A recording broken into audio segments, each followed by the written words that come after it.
नहीं, हमारे बिना असंभव है। अब संभव कहाँ होगा तो वो बात की बात है, लेकिन असंभव है हमारे बिना। हमारी कि वो क्या था, आज क्या राहुल गांधी जी ठीक है या उनकी दादी जी ठीक थी? और उसके बाद जो अकॉर्ड हुआ, ये तो आपके खानदानी अकॉर्ड चलते आ रहे हैं। ये जनता तो बीच में पिस रही है आपके इसी अकॉर्ड के अंदर। कभी कोई किसी के साथ अकॉर्ड बनाता है, और आपको याद होगा जो जम्मू कश्मीर का दुर्भाग्य था वो था राजीव और फारूक साहब का अकॉर्ड, और 87 की रिगिंग, जिसके बाद बंदूक यहां पर दाखिल हुई। और आज आपको जवाब देना पड़ेगा उमर साहब, वो 1.5 लाख लोग जो कब्रों में दफन है उसका जवाब कौन देगा? जरा मुझे फिर बताएं। आज फिर से आप ऑटोनॉमी की बात करना शुरू हो गए। आप फिर से जो अमन सुकून यहां पर आया हुआ है उसको आप फिर से वापस उसी कगार पे लाकर खड़ा कर देना चाहते हैं। तो उमर साहब, इन सब चीजों का जवाब आप कब देंगे लोगों को, ये आपको बताना पड़ेगा।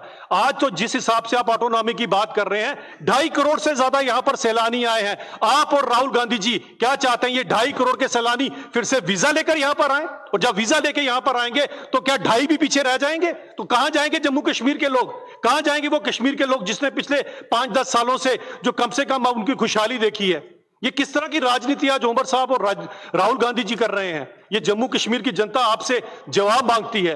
वो गुज्जर बकरवाल भाई जिनको आपने, जिनकी उत्पीड़ना की और आज तक जिनको कभी आपने उनके हक नहीं दिए, आज अगर उनको 50-60 साल बाद उनके पॉलिटिकल हक और बाकी हक मिले हैं, आज क्यों आप और राहुल गांधी जी उनके हक छीनने पर उमादा हुए हैं? आज क्यों हमारी बच्चियों को जो 50-60 साल बाद हक मिले हैं, क्यों उमर साहब और राहुल गांधी जी उनसे वो हक छीनने पर उमादा हुए हैं? और वेस्ट पाक और पीओजे के रेफ्यूजी, इसके अंदर मैं राहुल गांधी जी को बताना चाहता हूं कि जरा ये चीज क्या हम हमारे रेफ्यूजी भाइयों को बताएं, जिन्हें 60 साल तक अपने देश के अंदर आपने एलियंस की जिंदगी बताने पर मजबूर किया था। आज राहुल गांधी जी और उमर साहब उनसे हक क्यों छीनने कर उमादा हुए हैं? और सबसे बड़ी बात पहाड़ी समुदाय की। और मैं इन सब चीजों को कह के ये बताना चाहता हूं कि आप सभी लोग सचेत हो जाएं कि ये जो अलायंस जो नेहरू जी के टाइम से और शेख साहब के टाइम से शुरू हुआ, आज फिर से हमारे देश को वहां पर ले जाने की फिराक में है। क्या उमर साहब हैं और क्या राहुल गांधी जी हैं? और इन सब चीजों का जवाब आज उमर साहब को देना पड़ेगा कि ये बताएं कि इन सब लोगों की जो उत्पीड़ना हुई है, इसके जिम्मेवार आपकी जो पॉलिटिकल पार्टी, आज किस एजेंडे के साथ आप लोगों के बीच में जा रहे हैं और लोगों को फिर क्यों बरगलाने के लिए आप उमादा हो चुके हैं? क्या जो खुशहाली कश्मीर में आई है वो आपको मंजूर नहीं है? क्या आपको वही चीजें पसंद है, वही खून खराबा पसंद है? क्योंकि राहुल जी गांधी जी ने तो अपना खून का रिश्ता बता दिया। वो खून का नहीं, वो लहू लुहान करने का रिश्ता है राहुल गांधी जी का। और वही लहू लुहान करने का रिश्ता, 1.5 लाख से ज्यादा कब्रों में और शमशानों में लोग चले गए। लेकिन आप दोनों फिर से जो नया आपने राहुल ओमर जो अकॉर्ड बनाया है, इसमें जम्मू कश्मीर में और कब्रें देखना चाहते हैं और शमशानों में जो मासूम जो है वो जलते देखना चाहते हैं। ये घिनौनी राजनीति है। मैं सचेत करना चाहता हूं उमर साहब आपको कि इस तरह की राजनीति ना करें, और इस तरह की राजनीति से किसी को कुछ नहीं मिलेगा। हम चाहते हैं कि जम्मू कश्मीर अमन और सुकून और सुख चैन के लिए जैसे आगे चल रहा है, और अमन जम्मू कश्मीर वो जगह जहां हर इंसान सुख शांति से जीना चाहता है। लेकिन अपने पॉलिटिकल बेनिफिट के लिए जिस तरह की राजनीति आप कर रहे हैं, इससे सचेत हो जाइए। और मैं जम्मू कश्मीर के लोगों को भी इस चीज कहना चाहता हूं कि इनके इस अकॉर्ड को शेख साहब के टाइम से, नेहरू जी के टाइम से याद करें। ये जो अकॉर्ड आपस में करते हैं, सीटों के लिए अकॉर्ड करते हैं, आप लोगों को बरगलाने के लिए करते हैं। इससे आज आपको सबको लोगों को आगाह कर देना चाहता हूं, कहीं ऐसा ना हो कि फिर से 5 अगस्त 2019 से पहले का मंजर हो जाए। कहीं ऐसा ना हो कि 2.5 करोड़ लोगों को फिर से यहां वीजा लेकर आना पड़े और हमें भी यहां से वीजा लेकर जाना पड़े, क्योंकि इनके मंसूबे कुछ इसी तरह के हैं। इनको अमन सुकून बिल्कुल पसंद नहीं है। तभी यहां पर यह खून का रिश्ता, लहू लुहान करने का रिश्ता, जिसके ऊपर स्टैंप लगाते हैं राहुल गांधी जी और उमर साहब की पार्टी अपने मैनिफेस्टो के अंदर उसको लिखती है। तो ये आपको हम बताना चाहते थे। अब आपका कोई सवाल है या आप कोई बात करना चाहते हैं?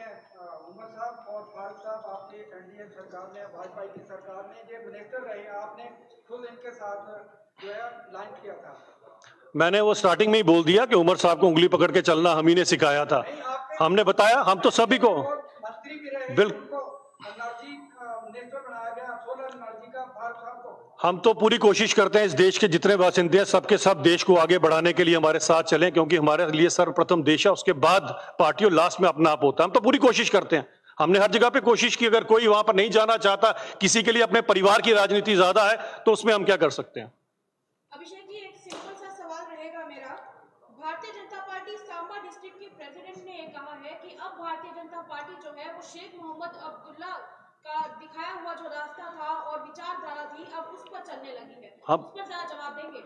देखिए, हम टोटली इस बात को खारिज करते हैं। हमारी जो आइडियोलॉजी है वो श्यामा प्रसाद मुखर्जी की आइडियोलॉजी है। हमारी जो आइडियोलॉजी है वासुदेव कुटुंबकम की आइडियोलॉजी है। इस आइडियोलॉजी का किसी के कहने से कुछ फर्क नहीं पड़ता। हमारे कहते हैं action speak louder than words, जो हमने कर दिखाया है ये सबको जग जाहिर है कि हम क्या करते हैं और क्या नहीं करते हैं। अभिजीत जी, एक सवाल रहेगा, जैसे कि लगातार जो है भाजपा में पिछले दिनों विवाद देखने को मिला कि कुछ लोग नाराज थे कि हमें मैंडेट नहीं मिला, और कुछ लोगों ने पार्टियों में 50-50 साल इस संगठन को दिए हैं, उनको मैंडेट नहीं मिला, वो पार्टी छोड़कर चले गए। मगर युवाओं का कहना था, जिन्होंने पार्टी से इस्तीफा दिया और बाहर निकल गए रिजिग्नेशन देकर, उनका कहना था अब हम धूप में खड़े होकर झंडे लेके भाजपा की नौकरी नहीं करेंगे। देखिए बोलिए। सबसे बड़ी ये चीज आती है, मैं आपको, मुझे कहना तो नहीं चाहिए था लेकिन अब आप लोगों ने इमोशनल कर दिया तो मैं अपनी बात कह दूंगा। मैं वैसे भी दिल की बात आपसे करता हूँ। जब मैं इस पॉलिटिकल पार्टी में आया था ना, तो आपको पता होगा मैं संघ का प्राथमिक पीओ पहले मैं कहा था, आपको अच्छी तरह से पता है। सबसे बड़ी बात आती है आपको आइडियोलॉजी के साथ जुड़ना पड़ता है। जब आप आइडियोलॉजी के साथ जुड़ते हैं तो भारतीय जनता पार्टी की जो आइडियोलॉजी है वो सर्वप्रथम देश है, उसके बाद पार्टी और लास्ट में अपना आप है। जब लास्ट में अपना आप है तो ये बातें कहीं नहीं आती। संगठन जो तय करता है उसके साथ हर इंसान खड़ा होता है, और जो अगर इस तरह की बात कोई भी करेगा इसका मतलब वो भारतीय जनता पार्टी को और संगठन को समझ ही नहीं पाया। लेकिन एक बात जरूर याद रखिएगा कि लड़ाई और मन मुटाव किसके बीच में नहीं होते। क्या कभी आपकी अपनी हमारी भाभी जी से लड़ाई नहीं हुई क्या आप कभी? तो इसके अंदर तो चलता है सारी चीजों के अंदर। लेकिन फिर भी मैं कहूंगा कि बड़ा सभ्य कैडर है। यहाँ कांग्रेस के अंदर देखिएगा एक दूसरे को कुर्सियां मारते हैं और पता नहीं क्या क्या करते हैं। हमारा फिर भी बड़ा सभ्य कैडर है। कोई अगर चला गया किसी मन मुटाव के कारण, समय आएगा वो भी वापस लौट जाएंगे।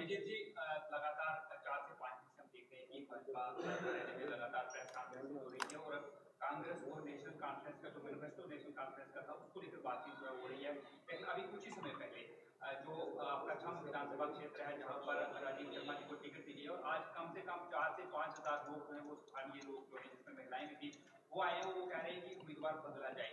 उस पर जो विपक्षी दल है वो आपस सवाल उठा रहे हैं कि आप विपक्षी दल पर तो निशाना साध रहे हैं, इस पर आप कुछ नहीं बोल रहे, कोई भी इसको इस पर जवाब नहीं दे रहे हैं। नहीं, मैंने पहले भी जवाब दिया। मैंने कहा हमारे लिए संगठन सर्वप्रथम होता है। सबसे पहले हमारे लिए संगठन है। संगठन जो कहेगा वो होता है।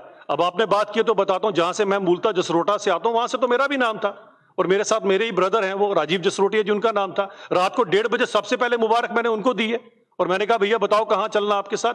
अगर हम इस सोच से चलेंगे तभी तो आगे बढ़ पाएंगे ना, वरना जम्मू कश्मीर को तो हम सबके सब लोग उन्हीं के हाथों सौंप देंगे जिन्होंने 50-60 साल तक यहां पर किया है। और जम्मू के लोगों को तो आगाह होना पड़ेगा। आपके साथ तो जो नाइंसाफियां नेशनल कॉन्फ्रेंस और कांग्रेस ने की है, ये एकजुट होकर ही आप इनके साथ लड़ाई लड़ सकते हैं। आपको याद होगा सन 51-52 की पहली असेंबली यही कांग्रेस थी और यही नेशनल कॉन्फ्रेंस थी। आप जम्मू वालों की पॉपुलेशन कितनी थी? 12 लाख। कश्मीर की कितनी थी? 10 लाख। वहां कितनी सीटें दी गई? 1.5 दर्जन, हमसे ज्यादा। कब से आप लोग जुल्मों सितम सहते आ रहे हो? आज इनकी बातों के अंदर आ जाओगे? तो मुझे लगता है जम्मू के लोगों को कम से कम अपनी आंखें खोलना पड़ेगी। कभी सोच भी सकते थे कि जम्मू अकेला प्रोविंस है पूरे हिंदुस्तान के अंदर जहां आईआईटी भी है, आईआईएम भी है और एम्स भी है, और वो 5-6 सालों के अंदर ही बना। 50-60 साल के अंदर इन्होंने आपको क्या दिया? एक इंस्टीट्यूट सोरा, वो भी कश्मीर में। आपके पास क्या था यहां पर?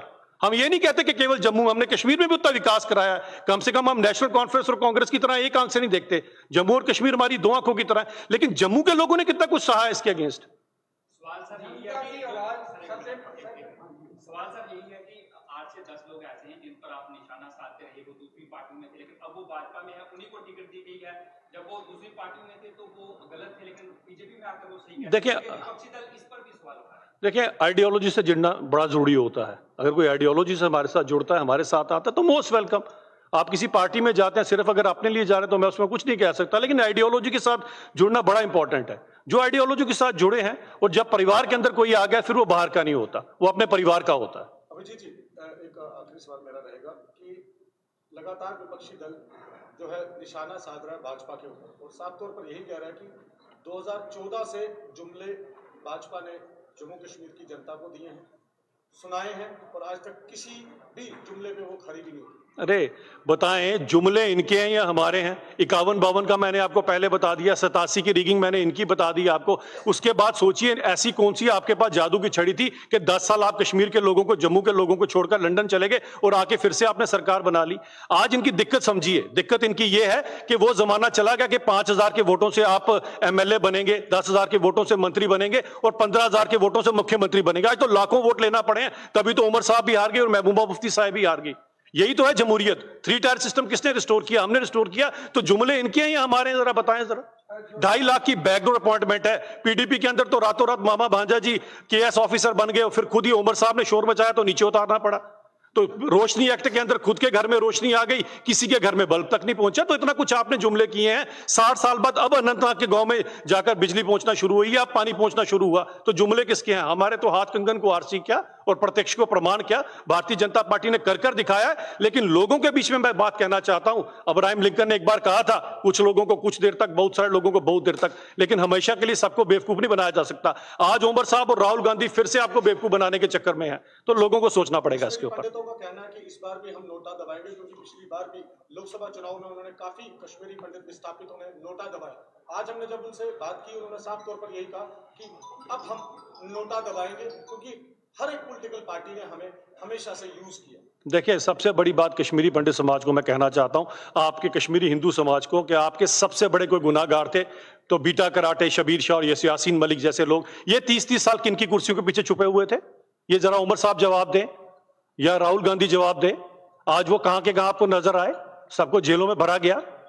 तो मुझे लगता है कि सबसे बड़ा इंसाफ अगर किसी ने किया तो भारतीय जनता पार्टी ने किया। एक क्वेश्चन मेरा रहेगा, 10 साल आपकी सरकार रही है, आपने कहा है कि वहाँ पे पूरी तरह से तो शांति है, पत्थरबाजी नहीं है, आतंकवाद का कमर तोड़ दिया, लेकिन अभी तक कश्मीरी पंडितों जो विस्थापित है, एक भी बंदा वहाँ पे अभी वापस नहीं किया। क्या कहेंगे इसके ऊपर आप? जब यहाँ के नेता आज भी ऑटोनॉमी की बात करेंगे, आज भी इस तरह के उत्पीड़न की बात करेंगे, आज भी पहले तो कश्मीरी हिंदुओं को उन्होंने वहां से खदेड़ा और उनकी उत्पीड़ना की, आज उनके पीछे जो उनके चिन्ह रह चुके हैं, जो पर्वत रह चुके हैं, आज उनके भी नाम बदल पर जब पार्टी आएगी तो इनसे ये सवाल पूछे ज्यादा बेहतर है। आज तो उमर साहब मुझे लगता है लोगों को पर्वतों को भी नहीं बख्श रहे हैं, उनको भी इन्वॉल्व कर रहे हैं कि किसी तरह से मैं सीट जीत जाऊं, जो कि जीत नहीं पाएंगे, क्योंकि ये कायनात जो है ना, जो कुदरत है, ये इंसाफ करती है और इंसाफ यही है कि भारतीय जनता पार्टी यहां सरकार बनाएगी। जम्मू में कितनी सीटों पर भाजपा जो है वो दावा बोलने वाली? देखिए, पहली सबसे बड़ी बात मैं जो आपको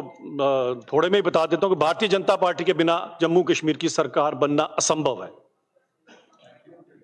बहुत बहुत धन्यवाद। आपने कहा कि उसके बिना बनने जो है वो असंभव है, तो क्या कश्मीर घाटी में आप किसके नहीं, हमारे बिना असंभव है। अब संभव कहाँ होगा तो वो बात की बात है, लेकिन असंभव है हमारे बिना। हमारी आइडियोलॉजी, हमारा सबसे पहले हमारे लिए रहता है, ये आइडियोलॉजी थी कि हमने अपनी आइडियोलॉजी के साथ कभी कंप्रोमाइज नहीं किया, वरना सरकार हमने बनाई हुई थी, सरकार हमने छोड़ी थी।